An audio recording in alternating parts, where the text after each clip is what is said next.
ए बुची कैसे देता रू हाय लीची? ए बाबूजी हाय लीची मुजफ्फरपुर के हई 100 रुपए सैकड़ा से 1 रुपया कम ना होता। ए छेदी बहू आ 10 रुपए ना देबू? ये हर एक माल ना हई, सब गेहूं के 10 रुपया में देत रही। ए बुची बूढ़ के बोलबू हे लेखा त जवान के बोलबू के लेखा? झोरी में झांट ना शहर में डेरा। ई लीची त लीची है, तोरा से एगो सरल केला ना किनाई। हटो जाए द। लीची लेवा हो, लीची ले ला, लीची वाली आ गइल बा। अच्छा लो बरो ताव के नाव सुन के भाव खाए लगलू ह। चल तनी हम लीची के दुकान करे।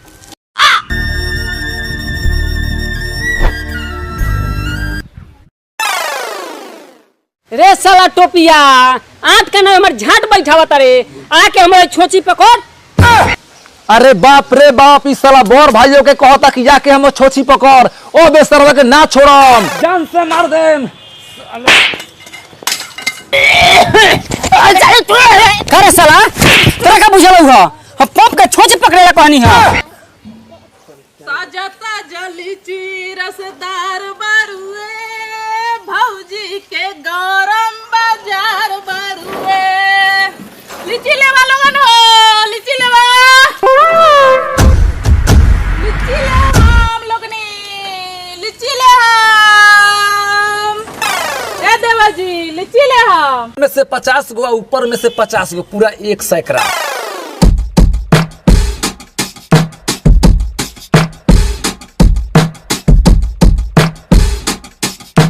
ओए लेवा लोगन हो लीची।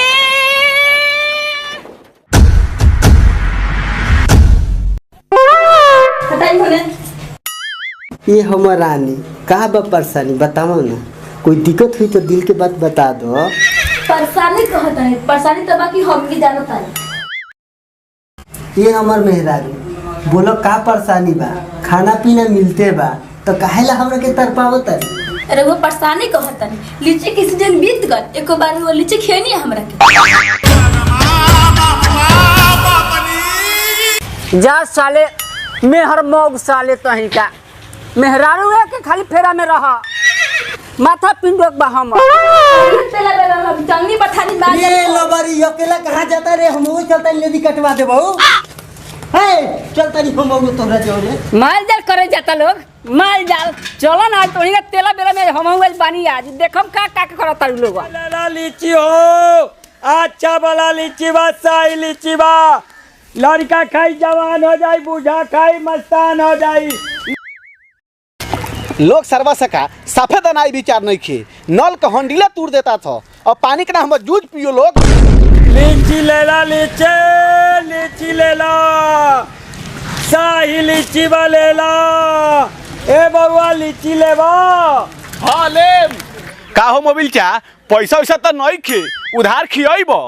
बउओ पैसा वैसा ना हो तो हमार नीचे वाला लीचिया खाइबे। मोबिल चा हो निकाल के देब आ कि हे चकुआ से काट ली। हाँ रे बउआ काट ले, ई काहेला झूलत रही, हमरो पाया हल्लू खो जाओ।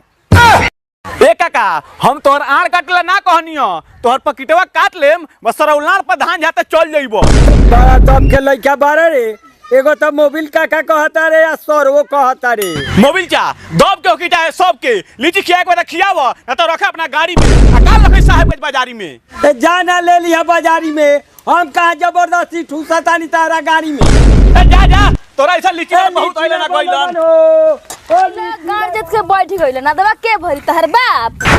रे साला मौगवा एकरा के मना करबे कि एकरो माई के कुछ कह देन तो कहबे कि कहता।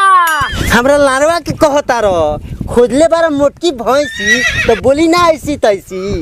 वो दिन खोजे तू ही नु गर हमरा गान में बास तो होते बा तोहरो को। आज हमरा मौगी खराब लगता। मोटकी पतर की जान कर ना तोहर कमी नहीं खइले बानी, ना तोहर बाप की कमी नहीं खइले बानी। हमरा बाप अंदर खियावल पियावल दे ह। सुनु लेला सराऊ ये तो सुनिला लागर लहा। ओ लीची वाला है ने बा। ए सरऊ हम लीची वाली लौकता नहीं कि लीची वाला। ए सारे का तो मरद मेरा हारू में फर्के ना बुझाता।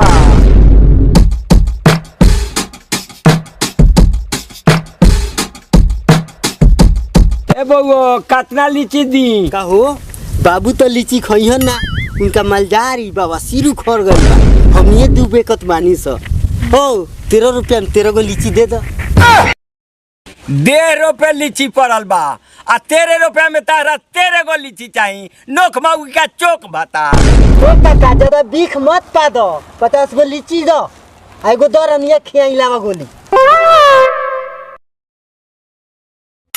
अब जुराता रे हैं तई जन हमर बूढ़ बाप एगो नइखे खाता तो खियावतानी खोई खोई। हाय देखा तेरा सराउ के हाँ इतना बाप का मुंह में से लार चुआता आ इस सर मेहरारू का मुंह में जबरदस्ती लीची कोचे न जाना तरह सर तही का रे। मोबिल चा दब के होके चाहे सब के लीची खिया के बाद खियाव ना तो रखा अपना गाड़ी में अकाल रखे साहब के बाजारी में। एक्शन।